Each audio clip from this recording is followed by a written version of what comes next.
हिमांशु, अभी जो हाइलाइट्स आई हैं अंतरिम बजट को लेकर, कोई बड़ा वादा नहीं किया गया, कोई बड़ी घोषणा नहीं की गई है, आयकर की जो दर है उसमें कोई बदलाव नहीं किया गया है, और साथ ही अगर उद्योग जगत भी कोई बड़ी ज़्यादा राहत की उम्मीद कर रहा हो तो वैसा भी कोई बड़ा ऐलान यह नहीं है। लेकिन हाँ, एक कॉन्ट्रडिक्शन दिखाने का ज़रूर प्रयास है कि 2014 से पहले आर्थिक स्थिति क्या थी और पिछले 10 सालों में किस तरह से इसमें बदलाव आया है, अर्थव्यवस्था को किस तरह से पटरी पर लाया गया। और इसके लिए एक बड़ी घोषणा ये भी की गई है कि व्हाइट पेपर लेकर के आया जाएगा ताकि जनता को पता लगे कि पिछले 10 वर्षों में किस तरह से हालात सुधरे हैं। तो हिमांशु, वहां पर क्या प्रतिक्रिया आ रही है उद्योग जगत की, अगर हम बात करें तो?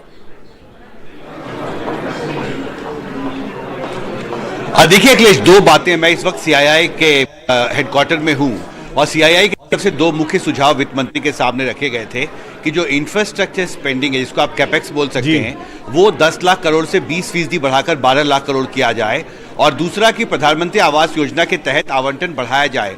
और देखिए, इसमें भले ही किसी एक विशेष स्टेक होल्डर को खुश करने की कोशिश नहीं की गई है, लेकिन अर्थव्यवस्था में जो ग्रोथ मोमेंटम है उसको बनाए रखने के लिए और जो कैपेक्स पर है उसे 11% के आसपास बढ़ाकर 11,11,000 करोड़ किया गया है।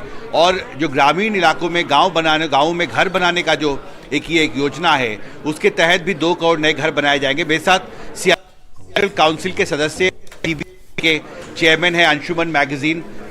मिडिल क्लास के लिए भी एक हाउसिंग स्कीम का जिक्र किया है वित्त मंत्री ने। कुल मिलाकर आप कैसे देखते हैं उद्योग जगत के लिए? देखिए, ये जो बजट था it was short and sweet क्योंकि सारी चीज़ें जो मेंशन करी बहुत पॉजिटिव थी। अब इम्प्लीमेंटेशन पे पता चलेगा क्या होगा। हाउसिंग में 2 करोड़ नए हाउसेस का जो उनका प्लान है, प्लस रूरल एरियाज़ में विमेन के लिए उन्होंने इंसेंटिव्स दिया है कि उनको लोन्स मिलेंगे हाउसिंग में।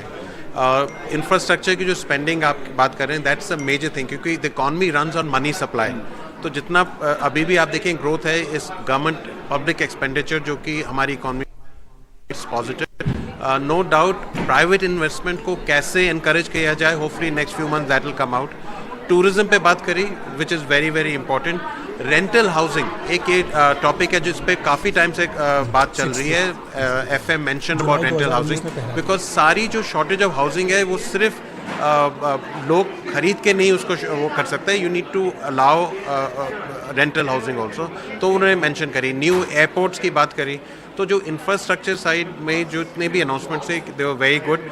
अब हमें जुलाई में वेट करना पड़ेगा कि क्या एक्चुअल में डिटेल्स जो स्पेसिफिक स्टेप्स होंगे क्या होगा। पर मिडिल क्लास के जो हाउसिंग स्कीम है, इसके बारे में जितना वित्त मंत्री ने कहा उससे क्या बड़ा पिक्चर दिखाई देता है कि क्या फायदा होगा मिडिल क्लास को? देखिए, वो उन्होंने एक्चुअली डिटेल में नहीं बताया। Lot of the new housing will, but एक जो अभी जो ये है कि 2022 में काफ़ी सारे जो इंसेंटिव्स थे स्पेशली अफोर्डेबल हाउसिंग में वो रिड्यूस हो गए या पुल आउट हो गए। फॉर एग्जांपल जो टैक्स एग्जेम्पशंस मिलते हैं इंटरेस्ट में या प्रिंसिपल अमाउंट में, वो कम है।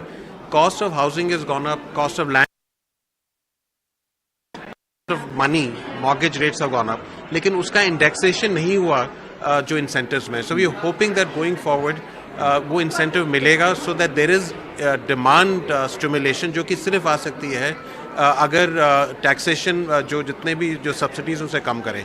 और on the construction side, supply side में भी इंसेंटिव्स देने पड़ेंगे so that developers come out and supply in affordable housing. कुल मिलाकर आपका क्या असेसमेंट है ओवरऑल? 58 मिनट का बजट, आपने कहा स्वीट एंड शॉर्ट बजट है, आपका ओवरऑल असेसमेंट क्या है? क्या एक्सपेक्टेड था? बिल्कुल एक्सपेक्टेड था। I don't think any surprises. This is a vote and account, तो बहुत ज़्यादा एक्सपेक्टेड नहीं था। तो they hit all the right notes. अब आगे पता चलेगा कि डिटेल्स क्या है और स्पेसिफिक स्टेप्स क्या लिए जाएंगे। जी, हमसे बात करने के लिए आपका बहुत शुक्रिया।